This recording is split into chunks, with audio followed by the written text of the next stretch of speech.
నమస్తే, welcome to big TV. నేను మీ గౌతమి. అయితే ప్రజెంట్ శంషాబాద్లోని ఒక దారుణమైన ఘటన చోటు చేసుకుందని చెప్పాలి. గత కొన్ని రోజులుగా ఈ చిన్నపిల్లల మీద లైంగిక దాడులు అనేవి విపరీతంగా పెరిగిపోతున్నాయి. సో అటువంటి ఇన్సిడెంట్ ఇప్పుడు ఇవాళ కూడా వెలుగులోకి వచ్చిందనమాట. అయితే 5 ఏళ్ల చిన్నారి పైన అఘాయిత్యం చేశాడు ఆ దుర్మార్గుడు. అయితే వాడిని పోలీస్ రిమాండ్లో కూడా తీసుకున్నారు. అసలు ఇంతకీ ఏం జరిగింది, ఎటువంటి యాక్షన్ వాడి మీద పెట్టడం జరిగింది, అలాగే వాడు మత్తులో ఉన్నట్టు కూడా తెలుస్తోంది. సో వీటి అన్నిటి గురించి పూర్తి వివరాలు ఈరోజు మనతో పాటు డిపార్ట్మెంట్ నుంచి సార్ అయితే ఉన్నారు. ఆయనతో మాట్లాడి మరిన్ని విషయాలు అయితే తెలుసుకుందాం. సార్ నమస్తే. నమస్తే సార్, వరుసగా ఈ 15-20 రోజుల నుంచి కూడా దారుణమైన లైంగిక దాడులు, ముఖ్యంగా చిన్నపిల్లల మీదే. ఇవాళ జరిగిన ఇన్సిడెంట్ కూడా అటువంటిదే. సో వాడిని రిమాండ్లోకి తీసుకున్నారా? ఎస్ అండి, ఈ కొంత న్యూస్లో కూడా చూస్తున్నాము. నిన్న మా శంషాబాద్ లిమిట్స్లో సిద్ధాంతి ఏరియాలో కూడా ఒక 4.5 years old గర్ల్ మీద ఇట్లాంటి అత్యాచారం జరిగినట్టు మాకు తెలిసింది. ఇమీడియట్గానే మేము రష్ అయ్యి ఆ పిల్లను ప్రాపర్ మెడికల్ ట్రీట్మెంట్కి పంపించడం జరిగింది. అక్యూజ్ని కూడా వాని లోకాలిటీ పీపుల్ చాలామంది కొట్టడంతో ఇంజరీస్ వల్ల హాస్పిటల్లో కూడా అడ్మిట్ చేయడం జరిగింది. దీనికి అతనికి కూడా కారణం అతను మత్తులో ఉండి చేసినట్టు తెలుస్తూ ఉన్నది. ఇవన్నీ కూడా అతని కింద టెనెంట్, ఈ పిల్ల వాళ్ళ పేరెంట్స్ పైన ఉంటారు. ఒకటే కాంపౌండ్లో ఉండడం వల్ల అక్వైంటెన్స్ తోటి ఆ పిల్లను తన రూమ్లోకి పిలిచి అత్యాచారం చేసినట్టు తెలుస్తుంది. సో అతనితో పాటు ఇంకా కొంతమంది కూడా మద్యం సేవించినట్టు కూడా తెలుస్తుంది. సో వాళ్ళని కూడా రిమాండ్లోకి తీసుకున్నారా సార్? వాళ్ళందరూ కూడా బయట మద్యం సేవించారు. దీంట్లో వాళ్ళకు పాత్ర లేనట్టు ఇప్పుడు తెలిసింది. ఇంకా కూడా వెరిఫై చేస్తున్నాం. ఇప్పుడు అంతా కూడా బేసిక్గా మెడికల్ ట్రీట్మెంట్, టెస్టులు అండ్ అక్యూజ్ను కస్టడీలోకి తీసుకోవడం లాంటిలోనే ఉన్నాము. వాళ్ళ పాత్ర ఉంటే వాళ్ళని కూడా రిమాండ్లోకి తీసుకున్నాం.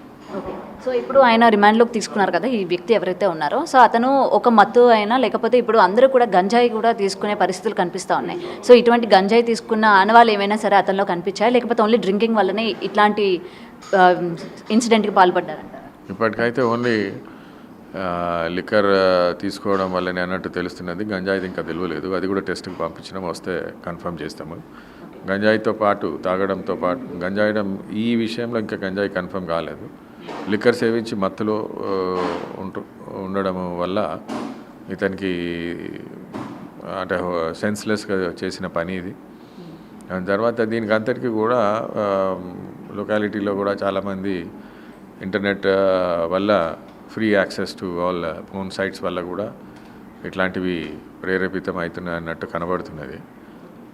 ఇవన్నీ చర్యలు కూడా సరే, అది ఏమైనా కూడా పోలీస్ తరఫున చేయాల్సిందంతా కూడా ఇమ్మీడియట్ రెస్పాన్స్ అయ్యి అతన్ని కస్టడీలోకి తీసుకొని చట్ట ప్రకారంగా సివియరెస్ట్ ఆఫ్ పనిష్మెంట్ వచ్చేటట్టు కఠినమైన చర్యలు ఇంక్లూడింగ్ ఉరిశిక్ష కూడా పడే అవకాశం ఉన్నది. దీంట్లో దాని లెవెల్లో ఆ డైరెక్షన్లో ప్రాపర్ ఇన్వెస్టిగేట్ చేసి అతనికి ఉరిశిక్ష ఇచ్చే ప్రయత్నం చేస్తాం.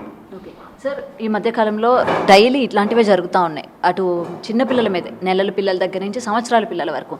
సో పోలీస్ డిపార్ట్మెంట్ ఎటువంటి మొత్తం కూడా మీటింగ్ లాంటిది ఏమైనా ఏర్పరచుకొని ఇటువంటి జరగకుండా, అంటే మళ్ళీ పునరావస్తు కాకుండా ఒక చర్య తీసుకోవాలి అని చెప్పి ఏమైనా మీటింగ్స్ కండక్ట్ చేసుకోవడం కానీ, ఏమైనా సరే దీని మీద ప్రణాళికలు చేపట్టడం కానీ ఏమైనా చేశారా సార్?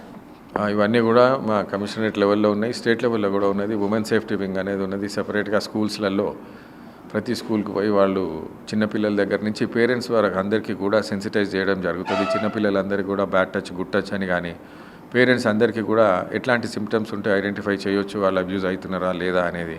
ఇవన్నీ కూడా క్యాంపెయిన్ అగెనిస్ట్ ఎక్స్ప్లాయిటేషన్ లాగా మా ఉమెన్ సేఫ్టీ వింగ్ వాళ్ళు తర్వాత విత్ సమ్ వాలంటరీ ఆర్గనైజేషన్స్తో కలిసి చేస్తున్నారు. ఇన్ స్పైట్ ఆఫ్ దిస్ ఏమైనా అయితే మాత్రం మేము పోలీసుల పరంగా కఠిన చర్యలు తీసుకొని సివియరెస్ట్ ఆఫ్ సెక్షన్స్, అతి తీవ్రమైన సెక్షన్స్ పెట్టి వాళ్ళను ఇంక్లూడింగ్ ఈ చిన్నపిల్లలు బిలో -16 years, 12 years వాళ్ళకు ఉరిశిక్ష వరకు కూడా తీసుకుపోయే అవకాశం ఉన్నది. తప్పకుండా మేము వాళ్ళని కఠినంగా శిక్షించే రకంగా ఇన్వెస్టిగేట్ చేసి కోర్టులో దాఖలు చేస్తాం. బాగానే ఉందండి. For more videos like this, subscribe Big TV channel.